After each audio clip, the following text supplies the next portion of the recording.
Dear students, welcome to my channel সহজ রসায়ন class 11, 12, NEET, জেই men's এবং অ্যাডভান্সের কেমিস্ট্রির সব কিছু আপডেট পেতে আমার চ্যানেলটিকে সাবস্ক্রাইব করো। পাশে থাকা বেল আইকনটিতে প্রেস করো। অনেক অনেক লাইক ও শেয়ার করো। অক্সিমার্কিউরেশন ডিমার্কিউরেশন নিয়ে আমরা কিন্তু আজকে আলোচনা করব। এক্ষেত্রে এই অক্সিমার্কিউরেশন ডিমার্কিউরেশন রিয়াকশানের সাহায্যে কিন্তু আমরা একটি অ্যালকিন মানে দ্বিবন্ধন থেকে আমরা কিন্তু অ্যালকোহল প্রস্তুত করতে পারি। বিক্রিয়াটির জন্য আমরা রিয়েজেন্ট হিসাবে নিচ্ছি একটি অ্যালকিন, তার সাথে মার্কিউরিক অ্যাসিটেট HgOCO CH3 বা একে অনেকে শর্টে কীভাবেও লিখতে পারে HgOAC এর হোল2 এটাও লেখা যেতে পারে। মার্কিউরিক অ্যাসিটেট, প্রথমে এই মার্কিউরিক অ্যাসিটেট কিন্তু এই দ্বিবন্ধনের কার্বনের সাথে যুক্ত হবে, যে কারণে একে আমরা বলছি অক্সিমার্কিউরেশন।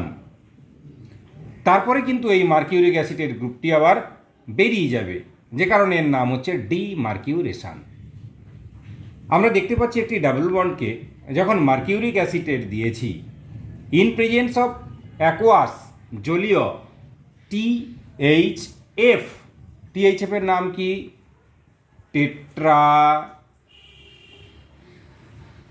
হাইড্রোফিউরান। কি দিয়েছি আমরা? টেট্রা হাইড্রোফিউরান। একে আমরা ব্যবহার করেছি। প্রথমে আমরা পাচ্ছি হাইড্রক্সি মার্কিউরিক সল্ট। কি পাচ্ছি? Hydroxy mercuric salt. এই উৎপন্ন হাইড্রক্সি মার্কিউরিক সল্টকে যখন আমরা NaBH4 সোডিয়াম বোরোহাইড্রাইড লিখে দিয়েছি যাতে তোমাদের বুঝতে সুবিধা হয়, সোডিয়াম বোরোহাইড্রাইড এবং NaOH সহযোগে যখন আমরা রিডিউসড করব আমরা কিন্তু ফাইনাল প্রোডাক্ট রূপে আমরা কিন্তু অ্যালকোহল পাবো। ব্যাপারটা আরও ক্লিয়ার হতে হলে আমাদের একটু এর মেকানিজম ফলো করতে হবে। চলো তাহলে আমরা মেকানিজমটা ফলো করি। মেকানিজম, তাহলে বিক্রিয়াটি মেনলি দুটি স্টেপে সম্পন্ন হয়, দুটো ধাপে সম্পন্ন হয়। কি কি ধাপ? একবার হচ্ছে অক্সিমার্কিউরেশন, নেক্সট টাইম হচ্ছে ডিমার্কিউরেশন। একবার অক্সিমার্কিউরেশন আর একবার আমরা কি পাচ্ছি? ডিমার্কিউরেশন।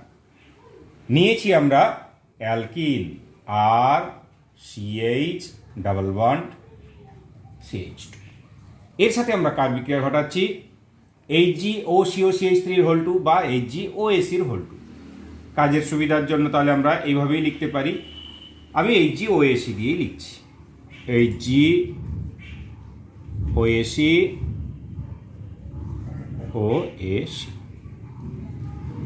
দেখো এক্ষেত্রে কিন্তু ডাবল বন্ডে ইলেকট্রনের ডেনসিটি অনেক বেশি। ডাবল বন্ডে ইলেকট্রনের ডেনসিটি বেশি হওয়ার জন্য এ কিন্তু নিউক্লিওফাইলের ন্যায় বিহেভ করতে পারে। আবার এই নিউক্লিওফাইল অ্যাটাক করবে কোথায়? ইলেকট্রোফাইলে। তাহলে নিউক্লিওফাইল কোথায় অ্যাটাক করলো? ইলেকট্রোফাইল Hgতে অ্যাটাক করলো। সঙ্গে সঙ্গে লিভিং গ্রুপ হিসেবে কে বেরিয়ে যাচ্ছে? OAC। আবার বলছি RCH ডাবল বন্ড CH2, এই দ্বিবন্ধনের ইলেকট্রন ঘনত্ব বেশি, দ্বিবন্ধনের ইলেকট্রন ঘনত্ব বেশি হওয়ার জন্য অ্যাটাক করেছে Hgতে, সঙ্গে সঙ্গে OAC বেরিয়ে গেছে। এক্ষেত্রে আমরা যদি লক্ষ্য করি যে কার্বনের যোজ্যতা কত ছিল? 1, 2, 3 আর একটি হাইড্রোজেন 4। সেখান থেকে ডাবল বন্ড যদি ভেঙে যায় কার্বনের যোজ্যতা কত হলো? 1, 2, হাইড্রোজেন 3। তাহলে কার্বনের যোজ্যতা 4 থেকে কোথায় চলে এসছে? 3-এ চলে এসছে। এটা কিন্তু সম্ভব নয়।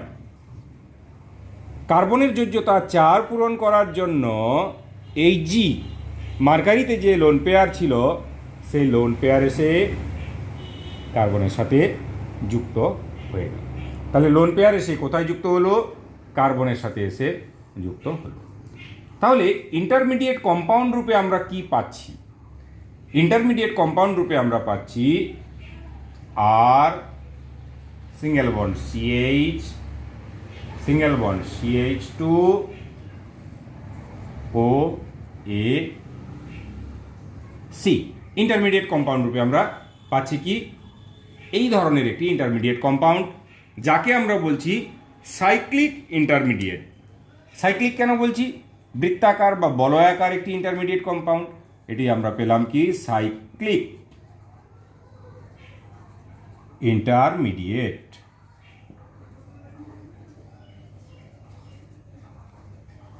আর এদিকে কে পড়ে আছে Hgর সাথে OAC। Hg যুক্ত হয়েছে কার সাথে? CH ডাবল বন্ড CH2 সাথে কে যুক্ত হয়েছে? Hg যুক্ত হয়েছে, তাহলে Hg OAC, Hg OAC, OAC।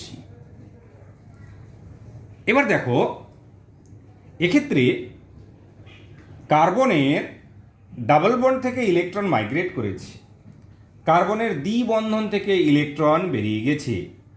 কার্বনের দ্বি বন্ধন থেকে ইলেকট্রন বেরোনোর ফলে HgOACর সাথে যুক্ত হয়েছে।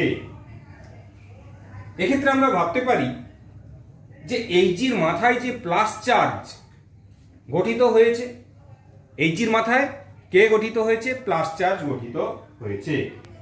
Hgর মাথায় কেন প্লাস চার্জ এসছে? না Hg লোন পেয়ার ডোনেট করেছে, তাই Hgর মাথায় প্লাস চার্জ গঠিত হয়েছে। ক্লিয়ার হলে কিনা বলো? আবার বলছি, দ্বিবন্ধনের ইলেকট্রন জোড়কে Hgতে ডোনেট করেছে। কেন ডোনেট করেছে? না এখানে এই ডাবল বন্ডটা নিউক্লিওফাইলের ন্যায় বিহেভ করেছে। ডাবল বন্ড যেহেতু নিউক্লিওফাইলের ন্যায় বিহেভ করেছে, নিউক্লিওফাইল ইলেকট্রোফাইলে অ্যাটাক করেছে, স্বাভাবিকভাবে RCH সিঙ্গেল বন্ড CH2 Hgর সাথে অ্যাটাক হয়েছে, RCH সিঙ্গেল বন্ড CH2 Hgর সাথে অ্যাটাক হয়েছে। কিন্তু এক্ষেত্রে ডাবল বন্ড ভেঙে যাওয়ার জন্য কার্বনের কিন্তু এই কার্বনের যোজ্যতা কিন্তু পূরণ হচ্ছে না। 1 2 হাইড্রোজেনের জন্য 3, এই কার্বনের যোজ্যতা পূরণের জন্য কিন্তু Hg তার লোন পেয়ারকে ডোনেট করেছে। Hg যেহেতু তার নিঃসঙ্গ ইলেকট্রন জোড়কে দান করেছে, তাই Hgর মাথায় প্লাস হয়ে গেছে। এবার দেখো তোমরা স্বাভাবিকভাবে ভাবতে পারো যে স্যার Hg ইলেকট্রন পাওয়ার জন্য এই কার্বন বরাবর ইলেকট্রনকে নিজের দিকে টানবে, অথবা এই কার্বন বরাবরও কিন্তু ইলেকট্রনকে নিজের দিকে টানবে। যদি টানে তাহলে আমরা কি পাবো? যদি এই কার্বন বরাবর ইলেকট্রন টানে তাহলে পজিটিভ সেন্টার কোথায় হতে পারে? এখানে। আবার যদি এই কার্বন বরাবর ইলেকট্রনকে Hg নিজের দিকে টানে তাহলে পজিটিভ সেন্টার এখানে হতে পারে। অর্থাৎ আমরা কিন্তু দু ধরনের কার্বোক্যাটায়নের অস্তিত্ব এক্ষেত্রে দেখতে পারি। কি কি? যদি এই কার্বন বরাবর ধরে তাহলে আমরা কার্বোক্যাটায়নটা কি কি পাই দেখে নিই। আমরা পাচ্ছি তাহলে কি R CH CH2 HgOAC, এই কার্বনের মাথায় প্লাস, এটি একটি পেতে পারি। আর কি পেতে পারি? যদি এই কার্বন বরাবর ইলেকট্রনকে আকর্ষণ করে তাহলে আমরা পাবো R CH CH2 HgOAC। কোথায় প্লাস হবে? এই কার্বনের মাথায় প্লাস হবে। এখন আমাদের তুলনা করে দেখতে হবে যে কোন কার্বোক্যাটায়নের স্টেবিলিটি বেশি। এটি হচ্ছে 1 ডিগ্রি কার্বোক্যাটায়ন, CH2 গ্রুপ আছে, CH2 গ্রুপের কার্বনের মাথায় প্লাস আছে। আমরা জানি CH2 গ্রুপ দিয়ে কিছু থাকলে প্লাস বা ওইস থাকলে সেগুলো হচ্ছে 1 ডিগ্রি, তাহলে এটি হচ্ছে 1 degree carbocation, 1 degree carbocation. Same টাইপের এটা কি হবে তাহলে? CH আছে, তাই আমরা বলতে পারি 2 ডিগ্রি কার্বোক্যাটায়ন, 2 ডিগ্রি কার্বোক্যাটায়ন। আরেকটি জিনিস আমাদের মনে রাখতে হবে, স্টেবিলিটি অর্ডার। স্টেবিলিটি অর্ডার, স্থায়িত্বের ক্রম। কিভাবে? কার্বোক্যাটায়নের স্টেবিলিটি, স্টেবিলিটি অর্ডারটা কি? 3 ডিগ্রি কার্বোক্যাটায়নের স্টেবিলিটি সব থেকে বেশি, তাই আমরা লিখতে পারি 3 degree carbocation greater than 2 degree carbocation greater than 1 degree carbocation. তাহলে আমরা এক্ষেত্রে যে দুটো কার্বোক্যাটায়ন পেয়েছি 1 ডিগ্রি এবং 2 ডিগ্রি, সেক্ষেত্রে কিন্তু আমরা বিচার করতে পেরেছি বা জানতে পেরেছি যে দুটো কার্বোক্যাটায়নের মধ্যে কাকে আমরা উপযুক্ত বিক্রিয়ক পদার্থ হিসেবে নিব? বিক্রিয়ক পদার্থ হিসেবে আমরা নিব 2 ডিগ্রি কার্বোক্যাটায়ন। 2 ডিগ্রি কার্বোক্যাটায়ন নিয়েছি, তাহলে এক্ষেত্রে আমরা লিখছি পরের স্টেপ, তাহলে কি হবে? এই 2 ডিগ্রি কার্বোক্যাটায়নকে লিখছি আমরা RCH প্লাস CH2 যেমনটি ছিল একই রকমভাবে আমরা তুললাম HgOAc। এক্ষেত্রে কার্বনের মাথায় প্লাস হয়ে গেছে। আমরা সলিউশনে কিন্তু ব্যবহার করেছি H2O।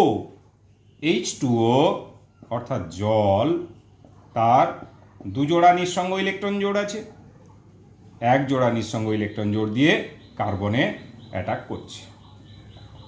ফলে আমরা কি পাচ্ছি তাহলে?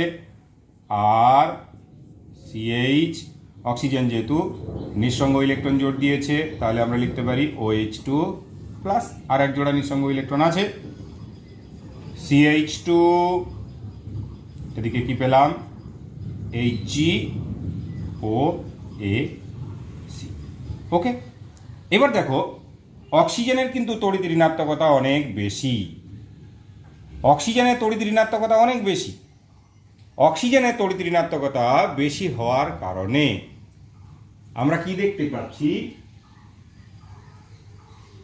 এক্ষেত্রে অক্সিজেন কিন্তু হাইড্রোজেনের কাছ থেকে ইলেকট্রনকে নিজের দিকে টেনে নিয়েছে। ফলে আমরা কি পাচ্ছি? RCH আর অক্সিজেন যেহেতু ইলেকট্রন হাইড্রোজেনের কাছ থেকে নিয়ে নিয়েছে, কি অক্সিজেনের তড়িৎ ঋণাত্মকতা হাইড্রোজেনের থেকে বেশি, আর অক্সিজেন হাইড্রোজেনের কাছ থেকে ইলেকট্রনকে নিজের দিকে টেনে নিয়েছে। একই রকমভাবে দেখো Hg ইলেকট্রন দিয়েছিল, ইলেকট্রন ডেফিসিয়েন্ট ছিল, Hg ইলেকট্রন নিয়ে নিল। ফলে আমরা প্রোডাক্ট পাচ্ছি R সিঙ্গেল বন্ড CH, এদিকে OH, RCH OH, এদিকে কি পড়ে আছে? CH2 HgOAc। এটাই হচ্ছে ফার্স্ট পার্ট মেকানিজমের। ফার্স্ট পার্ট যেটাকে আমরা বলছি যে অক্সিমার্কিউরেশন। একটু তোমরা লক্ষ্য করো, RCH ডাবল বন্ড CH2 কে যখনই আমরা মার্কিউরিক অ্যাসিটেট দিয়েছিলাম, ফার্স্ট পার্টে আমরা কিন্তু পেয়েছিলাম হাইড্রক্সি মার্কিউরিক সল্ট RCHOH, এই সেই প্রোডাক্ট RCHOH, CH2 HgOAc বা OCOCH3। এটা কিন্তু আমরা ফার্স্ট স্টেপে আমরা পেলাম। তাহলে এটাকে আমরা স্টেপ 1ও লিখতে পারি, স্টেপ 1 দিয়েও আমরা দেখাতে পারি। নেক্সট স্টেপে আমরা দেখতে পাচ্ছি যে হাইড্রক্সি মার্কিউরিক সল্ট যেটা উৎপন্ন হয়েছে, হাইড্রক্সি মার্কিউরিক সল্ট, একে আমরা কিন্তু দিয়েছি NaBH4 এবং NaOH। এক্ষেত্রে ছোট্ট একটি কোশ্চেন হতে পারে যে NaBH4 এর ফাংশন কি? NaBH4 একে আমরা বলি হাইড্রোজেন প্রডিউসার। কি বলছি? হাইড্রোজেন প্রডিউসার, মানে এ হাইড্রোজেন উৎপন্ন করে। হাইড্রোজেন উৎপন্ন করলে কাজ কি হবে? দেখো এক্ষেত্রে আমরা দেখতে পাচ্ছি CH2HgOAc, CH2HgOAc, এই যে HgOAc, এটা হচ্ছে ধনাত্মক পার্ট। এই ধনাত্মক পার্টটা খুবই বড় গ্রুপ হওয়ার জন্য CH2-র কাছে ধরে রাখাটা খুব টাফ হয়ে যায়, যে কারণে এই HgOAc-কে প্রতিস্থাপিত করতে পারবে কে? হাইড্রোজেন। তাহলে আমরা স্টেপ 2-তে আমরা দেখতে পাই যে স্টেপ 2-তে আমরা কি দেখতে পাচ্ছি? যে প্রোডাক্টটা উৎপন্ন হয়েছে RCHOH, CH2H বা CH3, আমরা কিন্তু ফাইনাল প্রোডাক্ট পাচ্ছি কিভাবে? তাহলে লিখি CH2HgOAc, একে আমরা দিচ্ছি NaBH4 in presence of alkali medium NaOH। তাহলে আমরা প্রোডাক্ট পাবো কি? RCHOH CH3। বোঝা গেল মেকানিজমটা? মোটামুটি আরেকবার বলে দিই, মেকানিজমের ক্ষেত্রে আমরা দেখতে পাচ্ছি তাহলে কি? একটি অ্যালকিন যার সাধারণ সংকেত আমরা নিয়েছি RCH ডাবল বন্ড CH2। এক্ষেত্রে অ্যালকিন বা ডাবল বন্ড আছে বলে এর ইলেকট্রনের ডেনসিটি অনেক বেশি। ইলেকট্রনের ডেনসিটি বেশি হওয়ার জন্য কিন্তু নিউক্লিওফাইলের ন্যায় বিহেভ করেছে। কার সাথে রিয়াকশানে অংশগ্রহণ করেছে? HgOAcর হোল টুয়াইস, HgOAcর হোল টুয়াইস। এক্ষেত্রে এই ডাবল বন্ড নিউক্লিওফাইলের ন্যায় বিহেভ করেছে। কাকে দান করেছে? এ কার মতো আচরণ করে? ইলেকট্রোফাইলের ন্যায় বিহেভ করে বলে Hgকে দিয়েছে, OAc বেরিয়ে গেছে। কিন্তু ঘটনাক্রমে কী হয়ে গেছে, এই কার্বনের যোজ্যতা কিন্তু 4 থাকছে না, কমে যাচ্ছে। এই কার্বনের যোজ্যতা যেহেতু 4 থেকে কমে গেছে, এই কার্বনের যোজ্যতা পূরণের জন্য Hg তার লোন পেয়ারের ইলেকট্রনকে ডোনেট করলো, দিয়ে কি করলো, একটি সাইক্লিক ইন্টারমিডিয়েট কম্পাউন্ড তৈরি করেছে। এটা সাইক্লিক ইন্টারমিডিয়েট কম্পাউন্ড, আর CH single bond CH2 HgOAc। দেখো, এই সাইক্লিক ইন্টারমিডিয়েট কম্পাউন্ডের ক্ষেত্রে আমরা দেখতে পাচ্ছি যে দু ধরনের কার্বোক্যাটায়ন গঠনের প্রবণতা আছে। কেন প্রবণতা আছে? না, Hg যেহেতু প্লাস হয়ে গেছে, এই কার্বনের থেকেও ইলেকট্রন আকর্ষণ করতে পারে, আবার এটা থেকেও ইলেকট্রন আকর্ষণ করতে পারে। যদি CH এর কার্বন থেকে ইলেকট্রন আকর্ষণ করে, তাহলে আমরা যে ইলেকট্রোফাইল বলছি কার্বোক্যাটায়ন পাবো, সেটা হচ্ছে 2 ডিগ্রি কার্বোক্যাটায়ন। আবার অন্তিমের CH2 থেকে যদি আকর্ষণ করে, তাহলে আমরা পাবো 1 ডিগ্রি কার্বোক্যাটায়ন। এখন আমরা জানি স্টেবিলিটির দিক দিয়ে, কার্বোক্যাটায়নগুলোর স্টেবিলিটির দিক দিয়ে আমরা এদেরকে যদি সাজাই, তাহলে কী হবে, 3 ডিগ্রি কার্বোক্যাটায়নের স্টেবিলিটি সব থেকে বেশি, তার থেকে একটু কম হচ্ছে 2 ডিগ্রি কার্বোক্যাটায়ন, আর সব থেকে কম স্টেবিলিটি হচ্ছে 1 ডিগ্রি কার্বোক্যাটায়নের স্টেবিলিটি সব থেকে কম। তাই আমরা 2 ডিগ্রি কার্বোক্যাটায়নটাকে আমরা কিন্তু বিক্রিয়ার জন্য দায়ী বলে ধরে নিয়েছি, এবং সেই মতো করে 2 ডিগ্রি কার্বোক্যাটায়নকে কিন্তু আমরা তুলেছি। আর CH single bond CH2 HgOAc 2 degree কার্বোক্যাটায়নকে ধরেছি। দ্রবণে পড়ে আছে H2O। H2Oর অক্সিজেনের যেহেতু নিঃসঙ্গ ইলেকট্রন জোড় আছে, তাই এ কিন্তু নিউক্লিওফাইলের ন্যায় কিন্তু বিহেভ করতে পারে। নিউক্লিওফাইলের ন্যায় বিহেভ করছে বলে অক্সিজেন কিন্তু তার লোন পেয়ারকে CH এর দিকে ডোনেট করেছে। অক্সিজেনের মাথায় প্লাস চার্জ এসে গেছে। অক্সিজেন তার ইলেকট্রোনেগেটিভিটির ব্যালেন্সড করার জন্য স্বাভাবিকভাবে পাশে যুক্ত হয়ে আছে যে দুর্বল দুটো হাইড্রোজেন, তার একটি থেকে ইলেকট্রনকে নিজের দিকে আকর্ষণ করলো। Hgও একই রকমভাবে প্লাস ছিল, ইলেকট্রন নিয়ে নিল। তাহলে আর CH CH2 HgOAc দেখতে পাচ্ছি আমরা, আর CH এদিকে OH CH2 HgOAc। এখানে এই HgOAc অনেক বড় গ্রুপ, যেটাকে CH2 ধরে রাখতে খুব কষ্ট হয়। আমরা এখানে হাইড্রোজেন প্রডিউসার হিসাবে আমরা কিন্তু NaBH4কে ইউজ করেছি। NaBH4 ব্যবহার করার কারণ হচ্ছে এইটাই, যে NaBH4কে আমরা হাইড্রোজেন প্রডিউসার রূপে আমরা ইউজ করেছি। হাইড্রোজেন প্রডিউসার বলতে হাইড্রোজেন দিব, অর্থাৎ HgOAcকে তাড়াবো, হাইড্রোজেনকে দিব। দেখো, ছিল আমার এইটাই, এই রিয়েজেন্টটাকেই তুলেছি আমি, NaBH4 NaOH, মানে হাইড্রোজেন প্রডিউস করলাম। তাহলে এই HgOAc আউট হয়ে যাবে, তার জায়গায় হাইড্রোজেন ঢুকবে, অর্থাৎ CH2H বা CH3 আমরা কিন্তু ফাইনাল প্রোডাক্ট আমরা পেয়ে গেলাম। এখন তোমাদের মনে কোশ্চেন হতে পারে যে স্যার, তাহলে THF এর ফাংশনটা কি? টেট্রাহাইড্রোফিউরান যে THF আমরা ইউজ করেছি, এই THF এর ফাংশনটা কি? না, TH হচ্ছে THF, যেটা টেট্রাহাইড্রোফিউরান যেটাকে আমরা বলছি, এটা হচ্ছে অ্যাকচুয়ালি পোলার অ্যাপ্রোটিক সলভেন্ট। পোলার অ্যাপ্রোটিক সলভেন্ট। পোলার অ্যাপ্রোটিক সলভেন্ট বলতে পোলার, যার মধ্যে প্লাস মাইনাস চার্জ গঠিত হতে পারে। পোল মেরু থেকেই এসছে। অ্যাপ্রোটিক, অ্যাপ্রোটিক মানে যার মধ্যে H+ আয়ন নেই। অর্থাৎ এর যদি স্ট্রাকচার যদি আমরা একটু ফলো করি, তাহলে কিন্তু আমরা ক্লিয়ার হতে পারবো যে THF এর স্ট্রাকচার কেমন। THF এর স্ট্রাকচার হচ্ছে অ্যাকচুয়ালি এইটাই।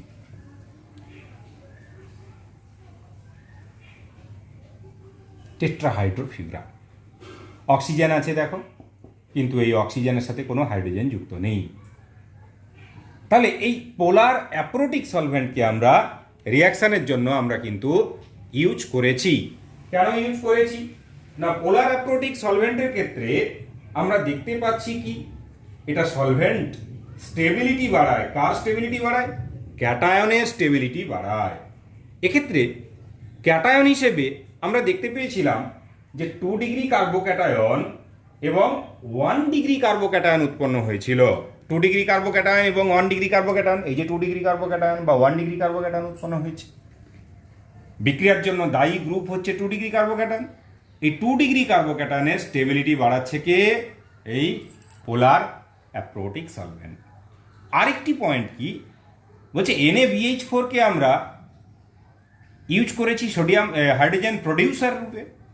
THF এর উপস্থিতিতে NaBH4 খুব দ্রুত হারে ভেঙে গিয়ে হাইড্রোজেন প্রডিউস করতে পারে, অর্থাৎ রিয়াকশনটা কিন্তু দ্রুত হারে ঘটতে পারে। এটা হচ্ছে মেকানিজম ফলো করে এত কিছু আমরা জানতে পারলাম অক্সিমার্কিউরেশন ডিমার্কিউরেশনের। মোদ্দা কথা, এবার সহজভাবে আমরা যদি মনে রাখি, RCH ডাবল বন্ড CH2 একে আমরা HgOH দিয়েছি, জলীয় মাধ্যম THF কে ব্যবহার করেছি, টেট্রাহাইড্রোফিউরান। তাহলে প্রোডাক্ট কি হবে? ইন্টারমিডিয়েট কম্পাউন্ডের কথা বাদ যদি দিই, তাহলে এক্ষেত্রে আমরা দেখতে পাই, আমি আরেকটু ইজি করে তুলছি, RCH ডাবল বন্ড CH2। ওকে, এই কার্বনে কয়টি হাইড্রোজেন আছে? একটি হাইড্রোজেন আছে। এই কার্বনে কয়টি হাইড্রোজেন আছে? দুটি হাইড্রোজেন আছে। তাহলে এই কার্বনে কিন্তু হাইড্রোজেন কম আছে, আর CH2 কার্বনে কিন্তু রিলেটিভলি অনেক বেশি হাইড্রোজেন আছে। বলছে মার্কনিকফের সূত্র এ কিছুটা ফলো করে চলে। মার্কনিকফের সূত্রতে কি বলা হয়েছে? যে অ্যাডেন্ডাম বা যোজকের ঋণাত্মক অংশটা কোথায় যুক্ত হবে? দ্বিবন্ধনে আবদ্ধ সেই কার্বনের সাথে যুক্ত হবে যেখানে হাইড্রোজেন কম আছে। এক্ষেত্রে আমরা কিন্তু H2O কে যোজক হিসাবে ইউজ করতে পারি। H2O ভাঙলে পরে কি হয়? H plus OH minus. তাহলে এর ঋণাত্মক অংশ কোনটা? OH minus. এই OH মাইনাস কোথায় যুক্ত হবে? যে কার্বনে হাইড্রোজেন কম আছে। কোনটাতে হাইড্রোজেন কম আছে? এটাতে কম আছে। তাহলে ফাইনাল প্রোডাক্টে আমি কি পাবো? RCHOH। ওকে, সিঙ্গেল বন্ড। বলছে ধনাত্মক অংশ কোথায় যুক্ত হবে? যে কার্বনে অপেক্ষাকৃত হাইড্রোজেন বেশি আছে। তাহলে এটা কি হয়ে গেল? CH2H বা CH3। অবশ্যই কার্বন দুটোকে ডাবল বন্ডের মাধ্যমে যুক্ত হতে হবে, নাহলে কিন্তু মার্কনিকফের রুলস ফলো হবে না। আমরা যদি মেকানিজম ফলো করি ফাইনাল প্রোডাক্ট পাবো। আর যদি খুব সহজভাবে মনে রাখতে চাই, তাহলে আমরা একটি কথা শুধু মাথায় রাখবো, যে ডাবল বন্ডের মাধ্যমে যে কার্বনগুলো যুক্ত হয়ে আছে তাদের মধ্যে যে কার্বনে হাইড্রোজেন কম আছে সেটাতে আমরা OH সরাসরি যোগ করব, আর যে কার্বনে তুলনামূলকভাবে হাইড্রোজেন বেশি আছে সেটাতে আমরা হাইড্রোজেন যোগ করব। চলো কতগুলো এক্সাম্পল আমরা যদি ট্রাই করি তাহলে ব্যাপারটা আরও ক্লিয়ার হয়ে যাবে। সাপোজ আরের জায়গায় এখানে আমরা কাকে ইউজ করেছি? CH3 গ্রুপ আমরা ইউজ করেছি। তো আরের জায়গায় যদি আমরা CH3 গ্রুপ ইউজ করি, CH3 CH double bond CH2। ওকে, আমরা একে কি দিচ্ছি? HgO CH3 হোল টুয়াইস, জল দিলাম, THF দিলাম। যদি ফাইনাল প্রোডাক্টের কথা আমরা ভাবি, তোমরাই বলতে পারবে ফাইনাল প্রোডাক্টে OH আর H যুক্ত হবে। OH কোথায় যুক্ত হবে? যে কার্বনে হাইড্রোজেন কম আছে। এই দুটো কার্বনের মধ্যে কোনটিতে হাইড্রোজেন কম আছে? এই কার্বনে। তাহলে প্রোডাক্ট পাবো আমরা CH3 CH single bond CH3। CH2 ছিল, তার সাথে হাইড্রোজেন যুক্ত হলো। আচ্ছা, এবার যদি আমরা এই ধরনের একটি রিয়েজেন্টের কথা মনে করি, সাপোজ এখানে CH3 গ্রুপ যুক্ত হয়ে আছে, একে আমরা সেম রিয়েজেন্ট দিয়েছি, HgO CH3 হোল টুয়াইস, কার উপস্থিতিতে? জল এবং টেট্রাহাইড্রোফিউরান। দেখো এক্ষেত্রে একটু খেয়াল করো তোমরা, এই কার্বনের সাথে কটা হাইড্রোজেন আছে?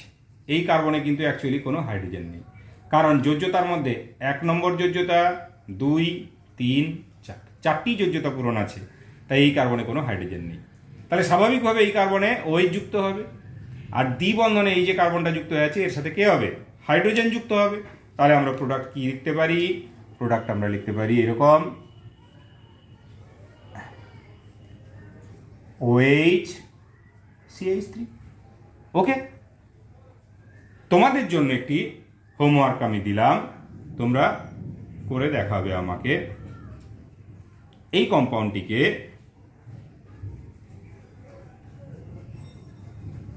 আমরা দিচ্ছি HgO CH3 whole twice in presence of H2O and THF।